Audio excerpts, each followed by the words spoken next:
네, 말씀 보겠습니다. 고린도전서 3장 18절부터 4장 5절까지 말씀입니다. 고린도전서 3장 18절부터 4장 5절까지 말씀. 한 절씩 교독하겠습니다. 제가 먼저 읽겠습니다. 아무도 자신을 속이지 말라. 너희 중에 누구든지 이 세상에서 지혜 있는 줄로 생각하거든 어리석은 자가 되라. 그리하여야 지혜로운 자가 되리라.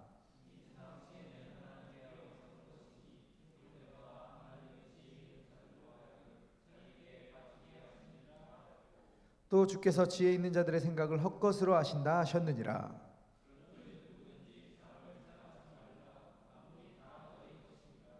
바울이나 아볼로나 게바나 세계나 생명이나 사망이나 지금 것이나 장래 것이나 다 너희의 것이요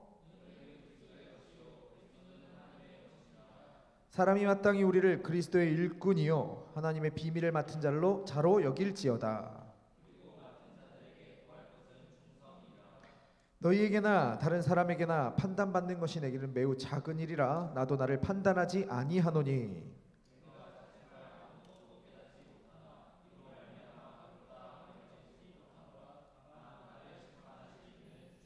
함께 읽겠습니다. 그러므로 때가 이르기 전 곧 주께서 오시기까지 아무것도 판단하지 말라. 그가 어둠에 감추인 것들을 드러내고 마음의 뜻을 나타내시리니 그때에 각 사람에게 하나님으로부터 칭찬이 있으리라. 아멘. 네, 나는 신이다 라고 하는 넷플릭스 프로그램이 있습니다. MBC에서 제작했고 배급을 넷플릭스에서 했습니다. 여러 이단들에 대해서 다루는 프로그램으로 더 글로리라고 하는 굴지의 드라마가 있음에도 한국 랭킹 1위까지 찍었던 다큐멘터리입니다. 총 4개 이단들이 거기 안에서 다뤄집니다. JMS, 오대양, 아가동산, 만민중앙교회, 우리가 익히 아는 신천지, 여호와의 증인, 하나님의 교회 이런 것들 말고 사회적으로 문제가 되고 있는, 특별히 자기 스스로 신이라고 얘기했던 이 4개의 집단들을 다루고 있는 다큐멘터리인데요. 제목에서 우리가 확인할 수 있듯이 그들은 스스로 신이라고 외치는 사람들입니다. 나는 신이다. 자기 마음대로 좌지우지 사람의 인생을 가지고 노는 장면들이 그 다큐멘터리 안에서 묘사가 됩니다. 넷플릭스의 파급력일까요? 이단들에 대한 사회적인 성토가 뜨겁습니다. 어떤 아이돌들은 야가동산에서 운영하는 신나라 레코드에서 자기 곡을 이제 배급하지 않는다고 결정을 했다거나, 아니면 JMS 관련돼서 막 사람들이 막 고소를 하고, 이런 사회적으로 이슈가 되고 있죠. 시끌시끌합니다. 한 청년이 이거 이런 게 있는데 교육자가 또 보셔야 되지 않냐고 보시고 난 다음에 리뷰를 해주셔야 되지 않냐 이렇게 추천을 해주셔가지고요, 틈틈이 왔다 갔다 하는 차 안에서 집안일 하면서 설거지하면서 열심히 봤습니다.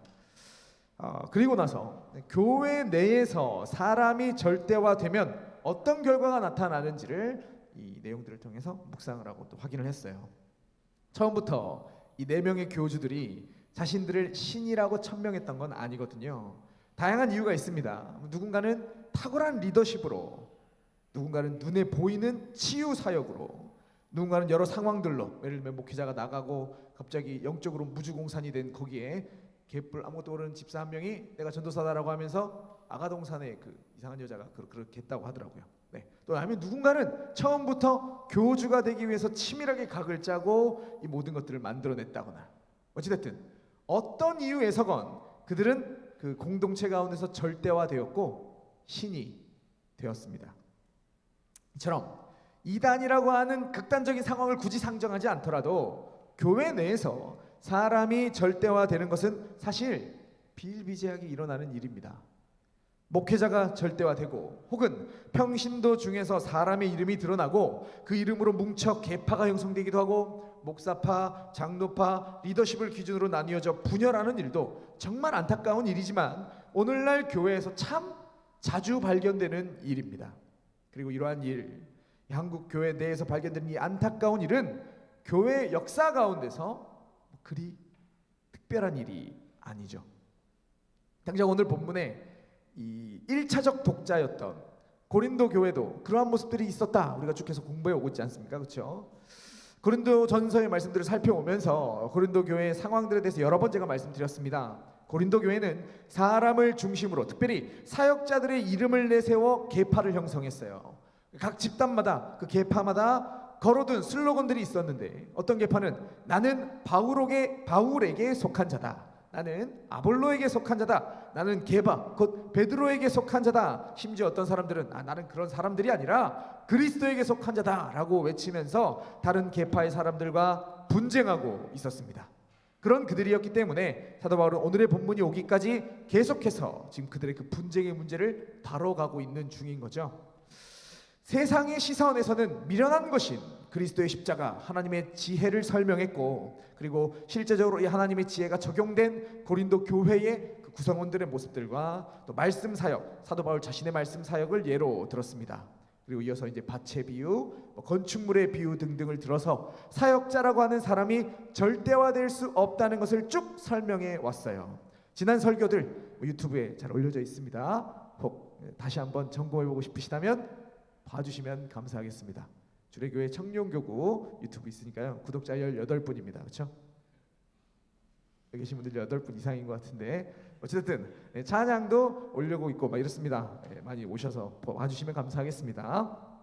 자, 그리고요 나서 이제 여기까지 이야기하고 나서 오늘의 본문 3장 18절로 들어오게 되는데, 지난주에 원래 제가 3장 18절부터 23절까지 말씀을 살펴보려고 했거든요. 근데 이게 막상 설교를 원고를 쓰다 보니까 여기서 끊어질 게 아니고 4장 5절까지 이어져야만 하더라라는 거죠. 그래서 제가 지난주에 못했고 말씀을 도저히 나눌 수가 없어서 추가로 더 연구를 하고, 그래서 이번 주에 지금 이 3장 18절부터 4장 5절까지 본문을 통틀어서 지금 살펴보고 있습니다. 본문이 길죠? 설교가 길 수 있다 미리 말씀드립니다. 자, 오늘의 본문은 그동안 진행된 내용들, 자 1장 앞에서 이제 인사말, 하나님께 올려드리는 영광의 송영들 끝내놓고 본론으로 들어온 내용들을 다 정리하는 가장 적실한 요약이며 결론의 본문입니다.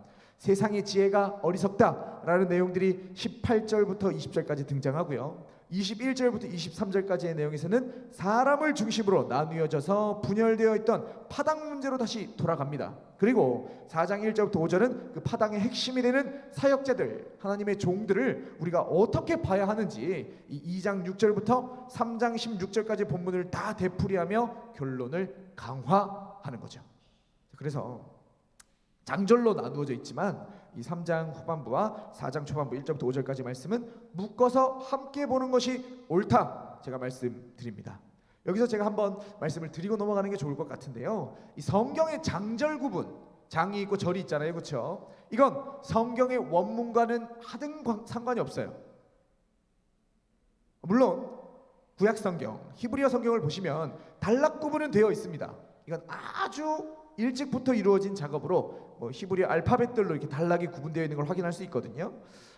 마소라 텍스트라고 해가지고 구약 성경에 이제 원전이 되는 사본들 가운데 이미 단락 구분이 되어 있고, 그리고 2세기경에 작성되었을 것으로 보여지는 이제 쿰난 문헌이라고 하는 그 성경 사본들 안에서도 이미 구약 성경은 단락 구분이 되어 있는 걸 확인할 수가 있어요. 자, 그러나 이것도 엄밀히 말하면 오늘날의 장절이 아닙니다.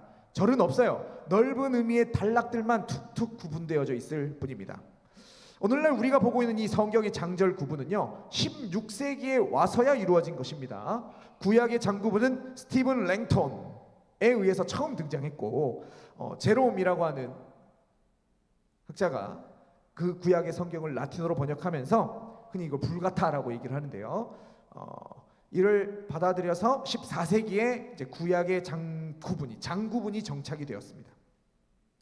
그리고 이제 신약과 같은 경우에는 그보다 더 이후에 더 늦은 시기에 장이 등장하고 실제적으로 절이 구약까지 다 한꺼번에 편찬돼서 등장하게 되는데, 이게 이제 인쇄술이 발달하면서 성경이 찍혀 나오기 시작하면서 1553년 인쇄업자 스테파누스에 의해서 그리스어 성경이 편찬되어 나올 때 최초로 장과 절이 구분되어 편찬이 되었어요.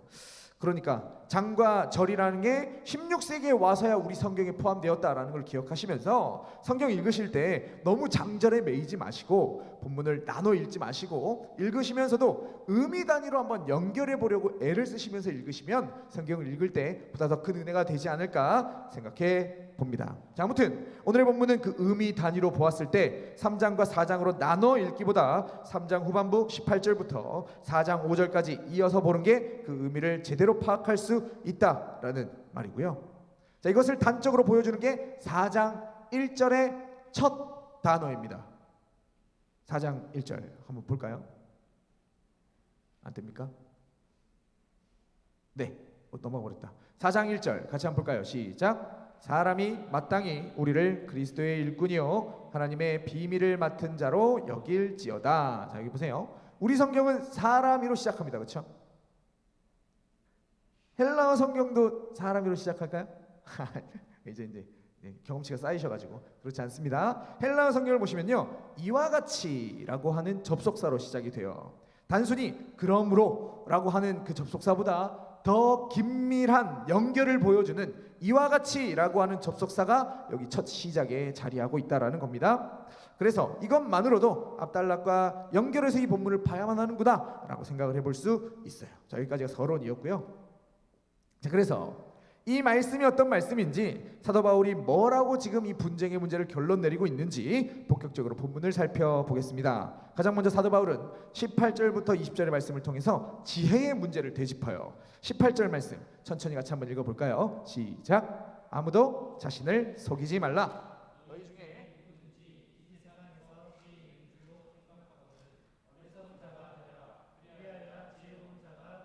자, 사도 바울은 특별히 이 본문, 제가 쭉 말씀드린 3장 18절부터 4장 5절까지 말씀 가운데서 총 5개의 명령형 동사를 가지고 전체 내용을 정리하고 있거든요. 여기 18절에서는 이제 총 2개의 명령형 동사가 등장하는데, 가장 먼저 아무도 자신을 속이지 말라라고 명령합니다. 자, 우리가 우리 자신을 어떻게 속일까요? 여기서 말하는 속임이 무슨 말일까요? 고린도교의 성도들의 상황으로 빗대어 설명을 해볼게요. 고린도교의 성도들은 스스로 지혜 있는 자라고 여기면서 자기 자신을 속이고 있었습니다. 난 지혜로운 자야. 난 똑똑해. 하나님이 말씀에 대해서 일정 수준에 올라왔어.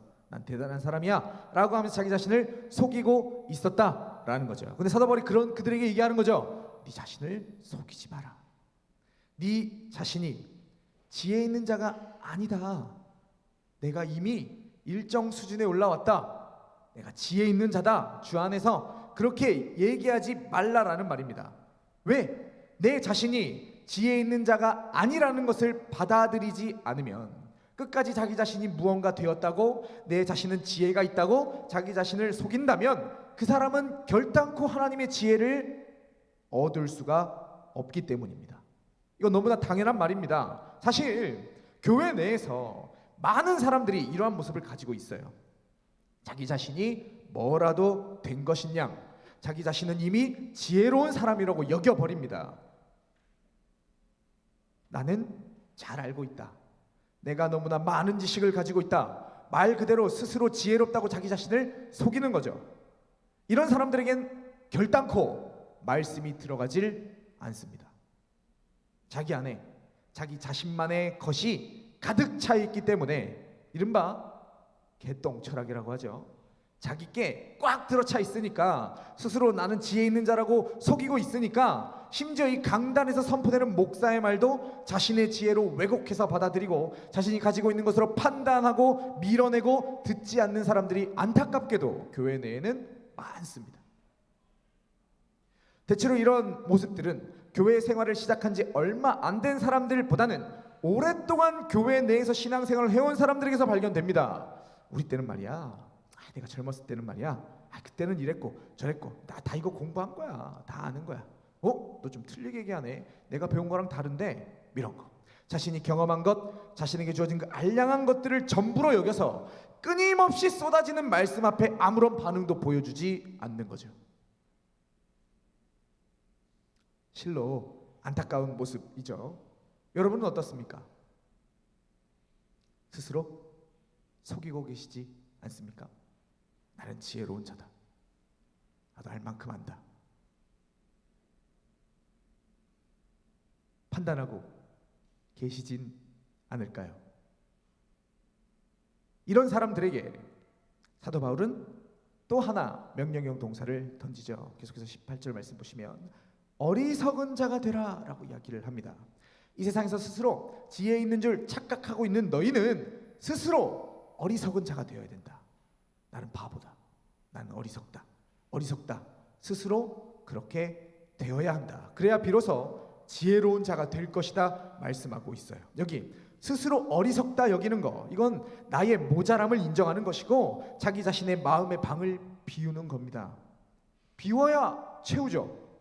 그렇죠? 나는 어리석다. 내가 가지고 있는 것은 아무것도 아니다. 그럴 때 비로소 하나님의 지혜가 우리 속에 자리 잡을 수 있다라는 말입니다. 그래서 역시 교회 내에서 성도들을 돌아보면요, 신앙의 급격한 진보는 내가 아무것도 모른다고 여기는, 스스로 어리석다고 여기는 사람들로부터 일어나는 것을 우리가 봅니다.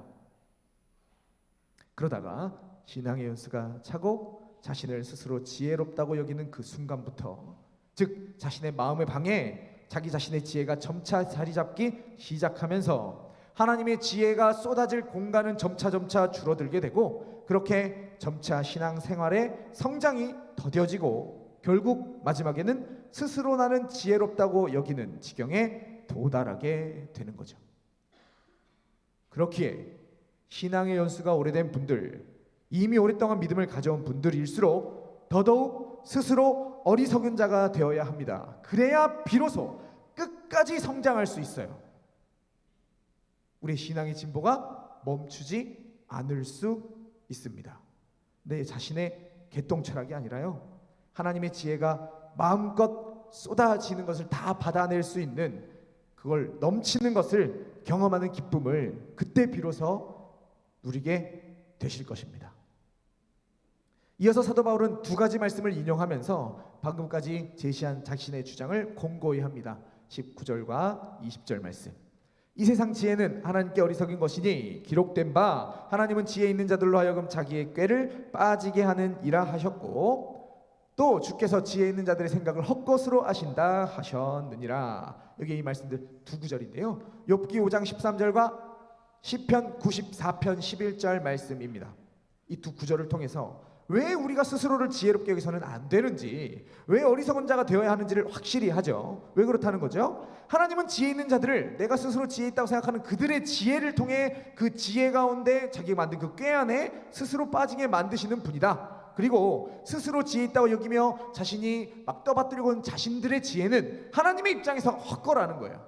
가치 없는 거다, 무의미한 거다 라고 말씀하고 있는 거예요. 간단하게 얘기해서, 야, 너네 스스로 속이지 말고 어리석은 자가 돼야 돼. 스스로 지혜 있는 자라고 여기면 안 돼 라고 얘기하는 게, 야, 이거 내 말 아니야. 나 사도 바울 사람의 말이 아니야. 이거 하나님 아버지의 말씀이야 라고 하면서 성경의 구절들을 가지고 그들에게 자신을 스스로 지혜 있는 자로 속이지 말라, 스스로 어리석은 자가 되라고 지금 권면하고 도장을 꽉 받고 있는 거죠.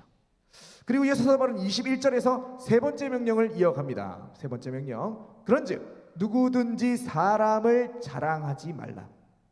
앞서 바울은 스스로를 속이지 말라고 명령을 했고, 이어서 어리석은 자라고 했습니다. 그리고 여기서는 그런즉이라고 얘기하면서 보다 구체적으로 아무도 사람을 자랑하지 말라고 명령합니다.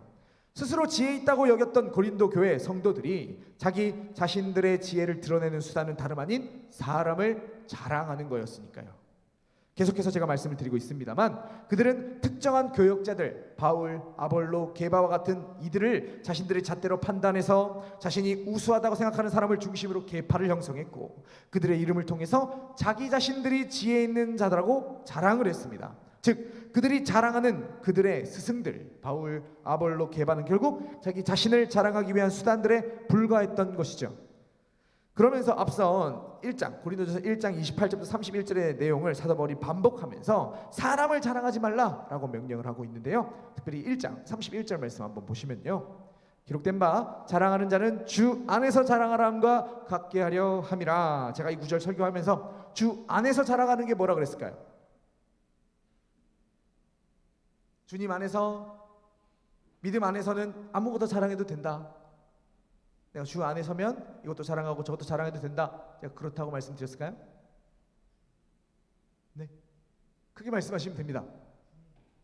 주님을 자랑해야 된다라고 제가 말씀드렸죠. 주 안에서 이거를 주를 자랑하라, 그만 자랑하라 라는 말로 제가 바꿔야 된다고 말씀드렸습니다. 오직 주님만 자랑해야 된다라는 거예요. 사람 자랑하는 게 아니라, 교역자 자랑하는 게 아니라, 자기 자신을 자랑하는 게 아니라 오직 예수만 자랑하라, 주만 자랑하라 라고 말했다, 제가 말씀드렸지요. 그러면서 사도 바울은 이제 다시 본문으로 돌아오시면 독특한 그림, 일종의 위계를 그리기 시작합니다. 21절 하반절부터 23절 말씀, 이 말씀은 머릿속으로 그림을 한번 그려가시면서 천천히 같이 한번 읽어볼까요? 시작. 만물이 다 너희 것임이라. 바울이나 아볼로나 게바나 세계나 생명이나 사망이나 지금 것이나 장래 것이나 다 너희의 것이요 너희는 그리스도의 것이요 그리스도는 하나님의 것이니라. 자 보세요. 여기 이 것이다 것이다 것이다 라는 이 표현은 이미 앞서 고린도전서에서 등장한 표현이에요. 언제 등장했을까요? 앞에 등장했겠지 당연히. 언제 등장했을까요? 특별히 제가 오늘 설교를 정리하면서도 서론에서 언급한 내용인데, 네? 뭐라고요? 뭐라고? 크게 얘기하세요. 뻥긋뻥긋하지 말고. 고린도교회 성도들이 내건 슬로건이 제가 뭐라 그랬어요? 나는 바울에게 속한 자다. 나는 아볼로에게 속한 자다. 나는 게바에게 속한 자다. 여기에 이 속한 자다라는 이 표현이 이 본문 속의 뭐뭐의 것이다 라는 것과 똑같은 표현입니다.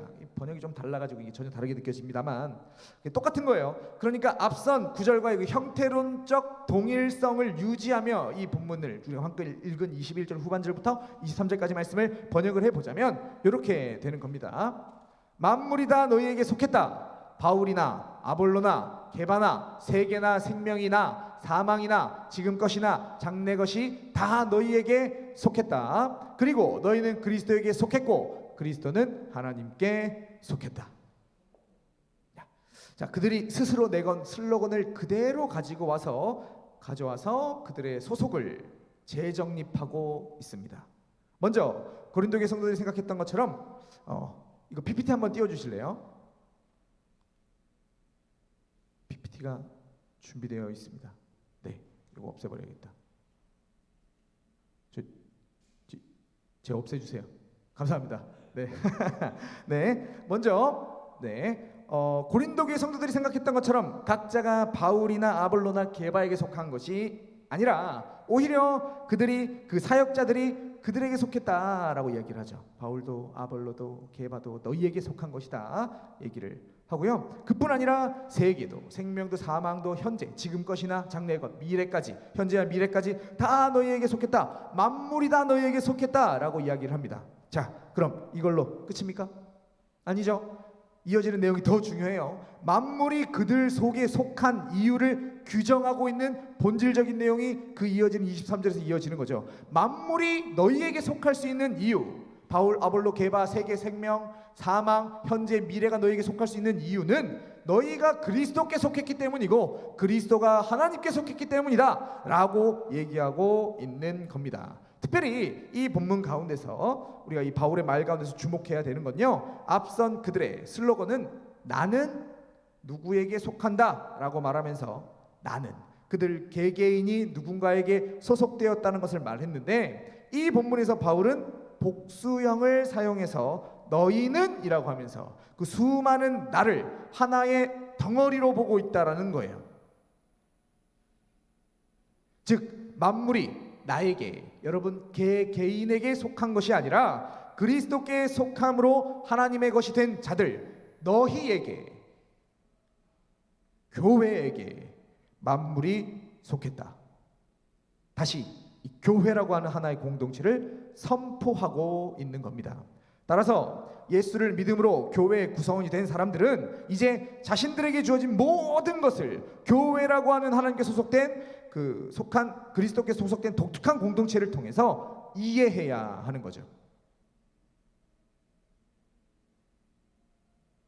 교회 내 사역자들은 물론이고 세계, 곧 이 세계의 흐름, 벌어지는 그 모든 일들, 내가 살고 죽는 것, 나에게 주어진 시간, 현재나 아직 오지 않은 미래까지 그 모든 것을 교회라는 프리즘을 통해서 보아야 한다라는 말입니다.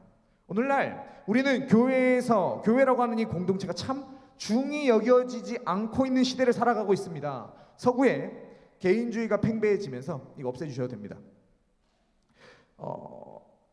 구원받은 나, 개인에게 집중하고 그것이 전부인 양 살아가는 사람들이 오늘날 너무 많지요. 교회가 어려움이 있다고 하면 그것을 나의 어려움, 우리의 어려움으로 알고 그 어려움을 함께 해결하려고 헌신하는 그리스도인들은 과연 오늘날 얼마나 있을까요? 얼마나 있을까요? 교회가 막 분란이 생기고 문제가 생기고 교회를 재건축을 했는데 막 빚이 몇 천억이고 막 그러면 그 교회에 남아있을 성도들이 있을까요? 있어요? 그대들은 남아있을 겁니까? 진짜? 교회 재건축할 때 막 빚이 막 천억 걸려도 이렇게 다달이 갚아야 될 돈이 막 100억씩 이렇게 돼도 그래도 뭐라고? 처음부터 천억을 만들지 못하게 개입을 하겠다. 좋네. 교회 안에 막 갈라져가지고 치고받고 싸워. 난리가 났어요. 막 교회가 뒤집어지고 막 그럴 때 그렇게 난리가 난 교회들 성도들부터 떠납니다. 그죠? 내 교회라고 생각하면 그 떠날까? 아니라는 거죠. 오늘날 그렇게 하는 사람 없죠. 그냥 다른 교회 가버리지. 뭐 여기만 교회인가? 저기도 교회고 몇 발짝 걸으면 또 교회고 다 교회고 뭐 그러면 그냥 이게 큰 교회 가버리지. 다 딴 교회 가버립니다. 이곳에서 그 어려움을 함께 감내하는 사람들은 진짜 드문 형편이지요. 뭐 굳이 어려움의 상황을 가정하지 않더라도 교회 내의 섬김의 수준만 봐도 알 수 있습니다. 과거 우리 믿음의 선배들은 자기 집은 천장에 구멍이 나고 벽이 허물어져도 교회는 정비하셨어요. 가정을 못 돌볼지언정 교회는 힘껏 섬겼습니다. 물론 이러한 모습이 옳다는 건 아닙니다만 적어도 그들은 그만큼 교회를 중히 여겼다는 말입니다. 각자의 가정을 내팽개친 건 분명히 잘못입니다만 이러한 교회 우선, 교회라고 하는 공동체를 중히 여기는 관점이 회복되어야 할 시기라는 거죠. 나라는 게 있을 수 있는 건 너희 안에, 교회 안에 나라는 것, 나보다 교회가 더 중요하다라는 것, 이게 이 본문 안에서 지금 사도 바울이 우리에게 얘기하고 있는 겁니다. 교회 중요합니까? 그네들보다 중요해요?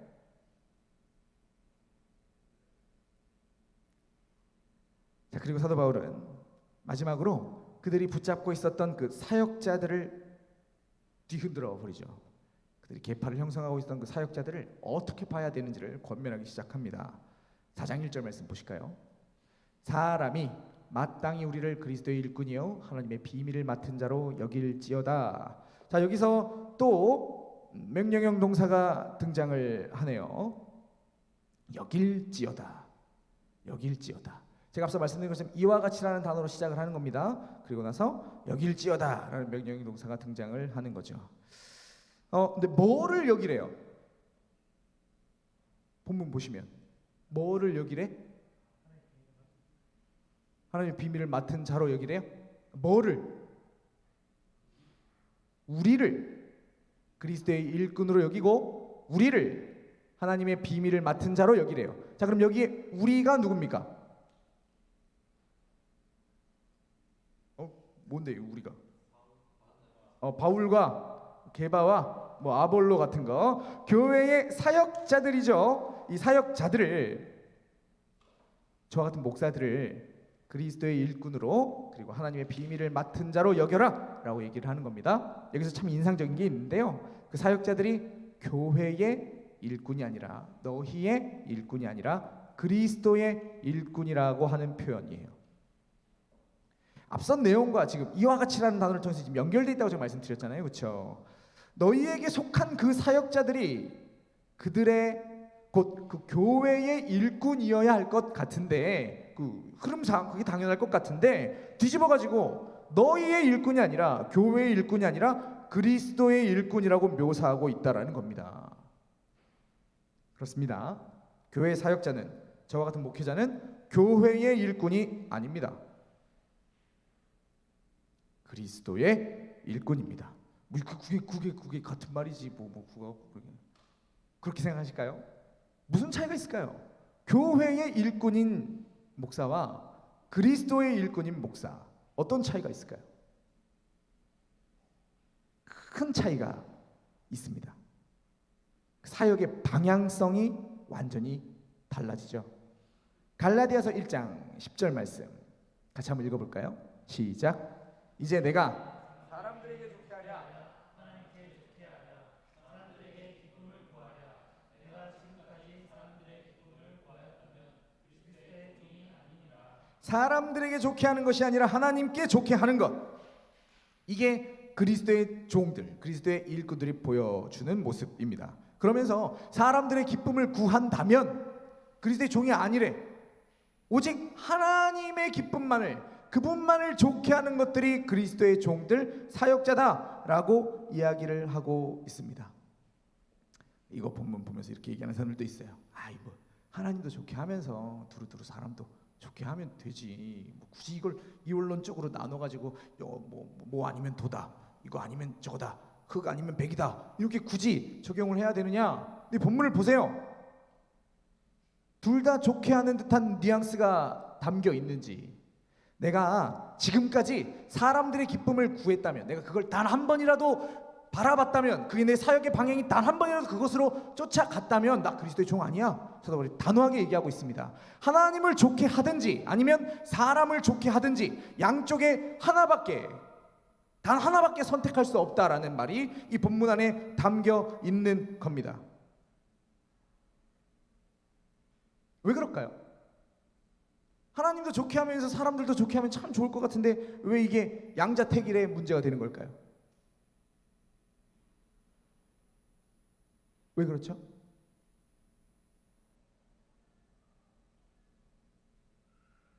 사람이 죄인이니까 그들 마음을 긁어주면, 그들의 귀에 좋은 말들을 해주고 그들을 위한 사역을 하면 하나님을 좋게 할 수 없다라는 말입니다. 저도 이 교회에 여러분들의 종 아닙니다. 물론 이 교회 사례를 받고 있긴 합니다만, 안 주면 뭐 말지 뭐. 제가 이곳에서 여러분들을 좋게 하려고 사역하는 사람 아니에요. 하나님이 저를 이곳에 보내셨기 때문에, 뭐 들으신 분들 계시겠지만 저는 기도하다가 하나님께서 교회 가라 그래서 왔다고 믿는 사람입니다. 그래서 기도를 잘해야 된다 이런 생각을 하고 있는데요.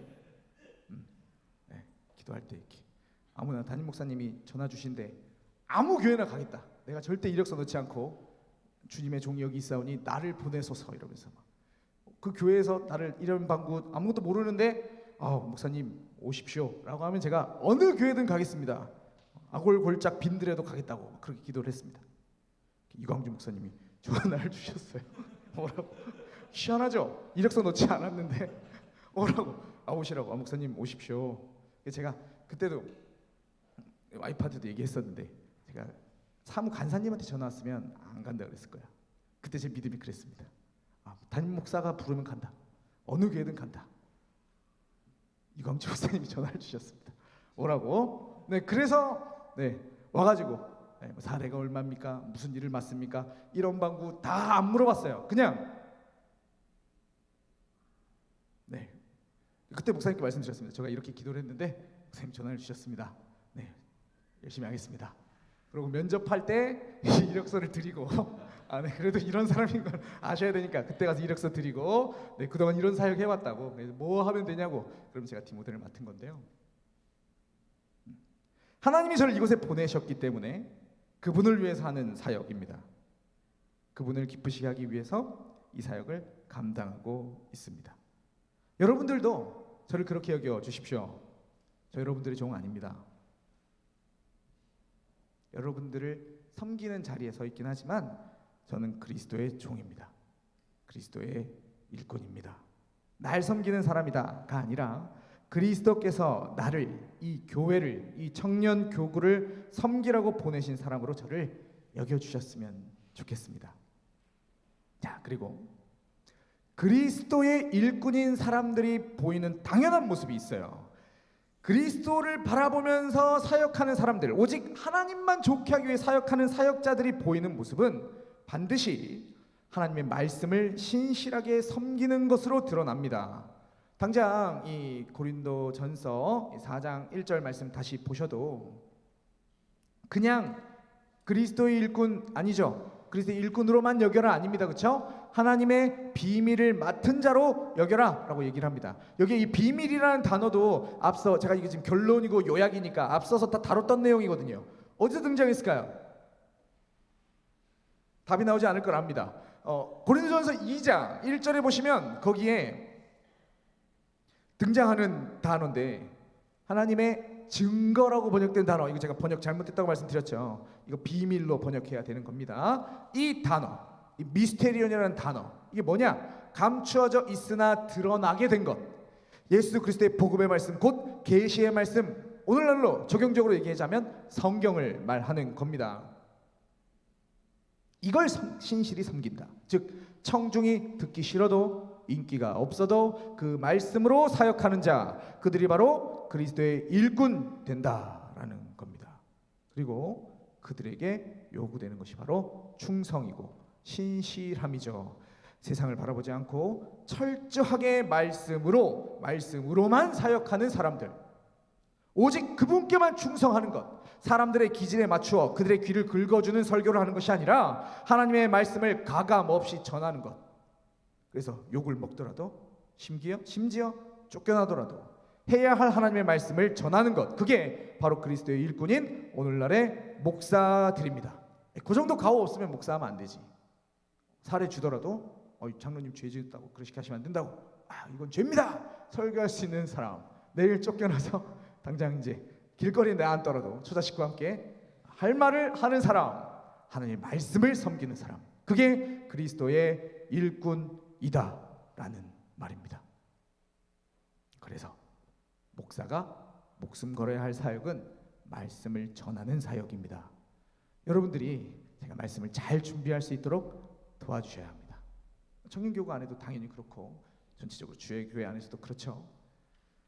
다른 사역들 쌀데기 없는 일에 시간 뺏기지 않고 철저하게 말씀을 섬겨서 그 말씀을 전할 수 있는 사람으로 설 수 있게 도와주시는 역할, 그것들이 여러분들에게 맡겨져 있다는 걸 기억해 주시면 좋겠습니다.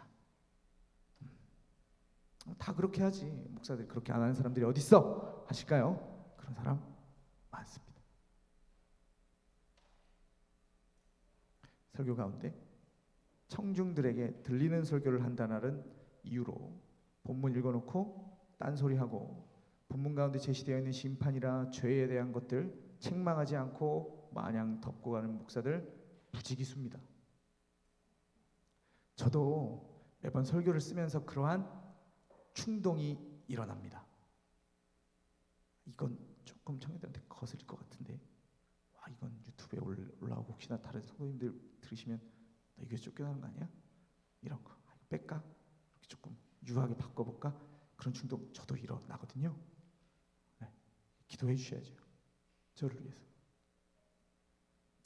그리고 그렇기 때문에 사도 바울은 이어지는 3절과 4절에서 이렇게 말씀합니다. 너희에게나 다른 사람에게나 판단받는 것이 내게는 매우 작은 일이라 나도 나를 판단하지 아니하노니 내가 자책할 아무것도 깨닫지 못하나 이로 말미암아 의롭다함을 얻지 못하노라. 다만 나를 심판하신 이는 주시니라.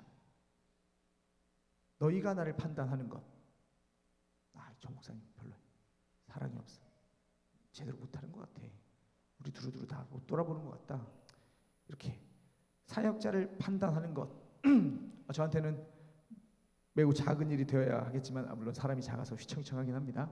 네, 작은 일입니다. 저도 중요한 거 아니에요. 저도 끊임없이 제 자신이 판단되긴 하지만 이 본문을 통해서 판단하지 않으려고 애를 쓰고 있습니다. 그리고 이 4절 말씀, 내가 자책할 아무것도 깨닫지 못하나 내 스스로 떳떳해도 내가 스스로 내 자신의 자책할 것, 책망할 것을 찾지 못해도 그게 내 자신의 의로움, 내 자신의 책망할 것이 없는 그 상태를 보증해 주지 못한다라는 말이거든요. 그리고 맨 마지막에 얘기를 하는 거죠. 나를 심판하시는 이는 주시니라. 그분이 판단하실 것이다. 모든 것은 주님의 심판대 앞에서 드러나게 될 것이다 라는 말입니다. 그리고 맨 마지막 5절 말씀 같이 한번 읽어볼까요? 시작. 그러므로 때가 이르기 전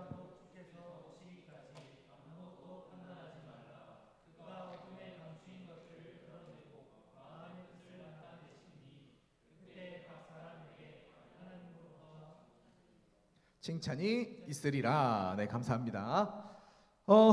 마지막으로 명령형 동사가 자리 잡고 있습니다. 뭐 하래요? 바로 앞에 보시면 아무것도 판단하지 말라. 사역자에 대한 판단 주께 맡겨 두라. 너희가 판단하고 서열로 줄 세우고 내가 잘났니 네가 잘났니 따지지 말라라는 겁니다. 그날에 결국 드러날 것이니까 그저 주어진 말씀을 들으라 라는 거죠. 제가 전에도 한번 이제 목회자에 대해서 말씀에 대해서 설교하면서 말씀드린 기억이 있습니다. 앞에 선 사역자가 마음에 안 들면 그 말씀 여러분들한테 안 들어갑니다. 제가 지난번에 오후 예배 때도 두렵고 떨림으로 한번 선포를 한 적이 있는데요.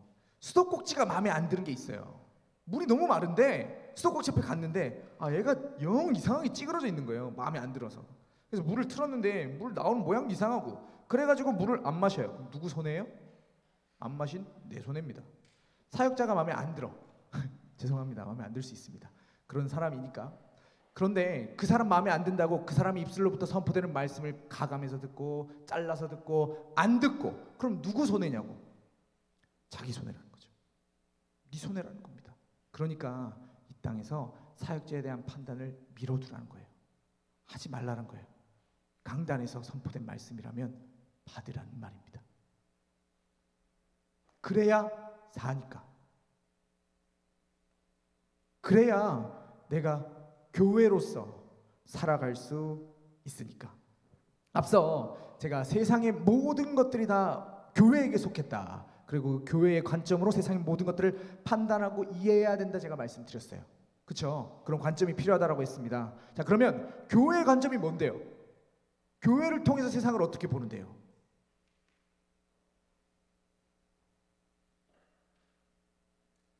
뭘까요? 교회의 관점이라는 게 교회를 통해서 이 세상 만물을 봐야 된다라는 게 무슨 말이냐고. 지금 뒤에 사역자들 얘기했습니다. 그렇죠? 그리고 이 사람들이 그리스도의 일꾼이라고 얘기를 했고 이 사람들이 뭐 하는 사람이라고 그랬어요? 말씀을 신실하게 섬기는 사람들이라고 제가 말씀드렸습니다. 그럼 교회의 관점이 무슨 말이에요? 성경 말씀의 관점이라는 겁니다. 교회가 왜 교회인데? 교회가 어떻게 교회인데? 말씀이 있으니까 교회인 겁니다. 그러니까 여기서 선포되는 말씀 가지고 세상을 다 판단하고 살라는 거예요. 만물을 제대로 판단하고 이해하려면 말씀에 목숨을 걸어야 되는 거죠. 제설교의 결론이 자꾸 매번 동일하게 가는 것 같은데 말씀이 전부입니다. 말씀에 목숨 거셔야 돼요.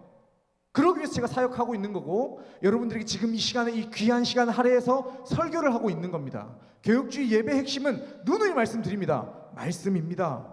본문이 드러나는 거예요. 그 본문을 통해 네 자신을 보고 죄인됨을 갈라내고 그 본문을 들고 세상으로 나아가 나에게 주어진 모든 것들을 판단하며 이해하며 살아내는 거죠. 결국 말씀인 겁니다.